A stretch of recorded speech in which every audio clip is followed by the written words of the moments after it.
Hello friends, मैं हूं जगदीश प्रसाद और आप देख रहे हैं आपका अपना चैनल क्वालिटी परफेक्ट इंडिया। दोस्तों, आप सभी को इस चैनल पे स्वागत है। आज का हमारा टॉपिक है 7QC टूल्स। देखिए, जैसा कि आप जानते हैं कि 7QC टूल्स बहुत ही इम्पोर्टेंट टॉपिक है जो हर इंडस्ट्री में इसका यूज किया जाता है। आजकल मैं 7QC टूल का एक एक टूल समझाने की कोशिश कर रहा हूं। इसके पहले हमने 2 टूल समझा रखा है और आज हम तीसरा टूल समझने वाले हैं। तो दोस्तों, आइए शुरू करते हैं आज का टॉपिक 7QC टूल्स। आइए दोस्तों, हम बात करते हैं कि 7QC टूल्स होता क्या है। देखिए, जब किसी ऑर्गेनाइजेशन में, किसी कंपनी में, किसी फैक्ट्री में जब क्वालिटी प्रॉब्लम आती है किसी प्रोडक्ट में या किसी प्रोसेस में, तो हम 7 टेक्निक यूज करते हैं उस प्रॉब्लम को रिजॉल्व करने के लिए। उस 7 टेक्निक को हम 7QC टूल्स कहते हैं।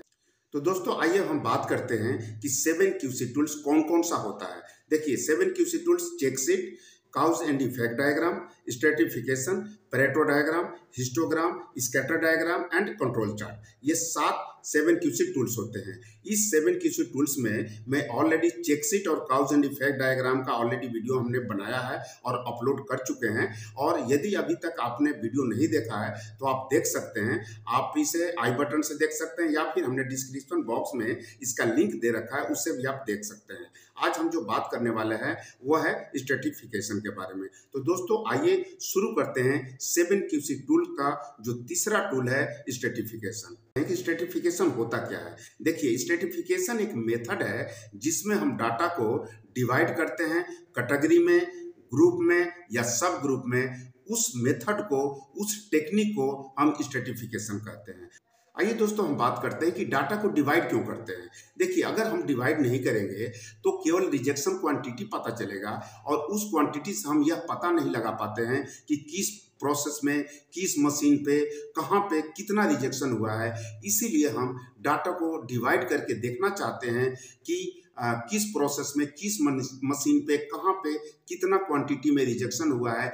इसीलिए हम डाटा को डिवाइड करके उस प्रॉब्लम के तह तक जाने की कोशिश करते हैं और इसीलिए हम डाटा को डिवाइड करते हैं। अब देखिए, एक चीज और ध्यान रहे कि जब डाटा को आप डिवाइड करेंगे तो डाटा जो डिवाइड करेंगे वो होमोजेनियस काइंड टाइप का हो। कहने का मतलब सिमिलर टाइप का प्रोसेस को डिवाइड करेंगे। फॉर एग्जांपल, अगर हम प्रोसेस वाइज करते हैं तो प्रोसेस 1, प्रोसेस 2, प्रोसेस 3 इस तरह से डिवाइड करेंगे कि किसमें रिजेक्शन ज़्यादा है। यदि हम मशीन वाइज लेते हैं तो किस मशीन पे कितना रिजेक्शन हो रहा है, मशीन वाइज डिवाइड करेंगे। तो इस तरह से आपको ध्यान रखना चाहिए कि कोई भी डाटा का डिवाइड करें तो वह होमोजेनियस काइंड ऑफ नेचर हो।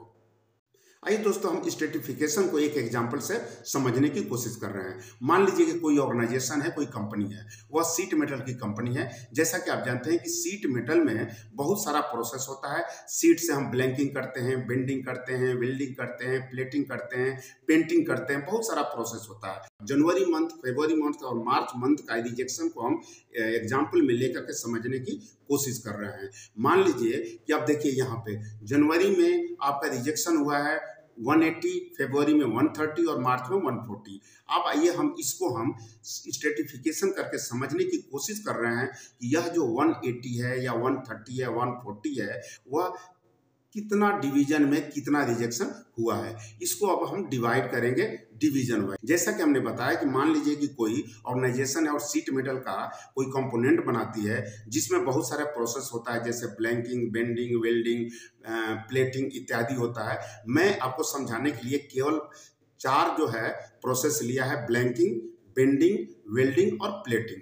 अब आइए हम जनवरी का रिजेक्शन जो हमने 180 लिया है उसको हम डिवाइड करते हैं कि किस में कितना रिजेक्ट हुआ है। देखिए, हमने जो लिया है ब्लैंकिंग में, हमने देखा कि इसमें 10 पीस रिजेक्ट हुआ है, बेंडिंग में 30 पीस हुआ है, वेल्डिंग में 10 पीस हुआ है और प्लेटिंग में 130 पीस हुआ है। टोटल 180 हो गया। इसी तरह से फरवरी में हमने देखा कि ब्लैंकिंग में 5 पीस हुआ है, बेंडिंग में 10 पीस हुआ है, वेल्डिंग में 30 पीस हुआ है और प्लेटिंग में 85 पीस हुआ है। उसी तरह से मार्च में हमने देखा कि ब्लैंकिंग में 5 पीस हुआ है, बेंडिंग में 50 पीस हुआ है और वेल्डिंग में 20 पीस हुआ है और आपको प्लेटिंग में 65 पीस हुआ है। इसको जब हम जोड़ेंगे तो 140 मार्च में, फरवरी में 130 और जनवरी में 180 होगा। तो आइए दोस्तों इस डाटा को समझने की कोशिश कर रहे हैं। देखिए इस डाटा को अगर जब हम इसको डिवीजन कर लिया, डिवाइड कर लिया, तो हमें क्या देखने को मिल रहा है कि सबसे ज्यादा रिजेक्शन जो हो रहा है वह प्लेटिंग प्रोसेस में हो रहा है। जनवरी में आपको 130, फरवरी में 85 और मार्च में 65। टोटल 280 जो रिजेक्शन हुआ है प्लेटिंग का हुआ है आउट ऑफ 450। तो हमारा यहाँ पे काम करने की कहाँ जरूरत है? प्लेटिंग प्रोसेस में। उसके लिए हम उसका ऑडिट करेंगे, प्रोसेस ऑडिट करेंगे और देखने की कोशिश ये करेंगे कि कहाँ पे गैप है जहाँ पे ये रिजेक्शन जनरेट हो रहा है। जब हमें पता चल गया कि प्लेटिंग प्रोसेस में रिजेक्शन हो रहा है, फिर हम वाई एनालिसिस करेंगे और उस पर हम एक्शन लेंगे और प्रॉब्लम को रिजॉल्व करेंगे। कुल मिला के स्ट्रेटिफिकेशन का मेन एम होता है कि प्रॉब्लम के डाटा को अंडरस्टैंड करना और प्रॉब्लम को एलिमिनेट करना, यही मेन मकसद होता है स्ट्रेटिफिकेशन का। तो दोस्तों मैंने एग्जाम्पल से और डिफिनेशन से समझाने की कोशिश किया कि स्ट्रेटिफिकेशन होता क्या है और किस तरह से यह कोई भी प्रॉब्लम के डाटा को किस तरह से हम डिवाइड करते हैं।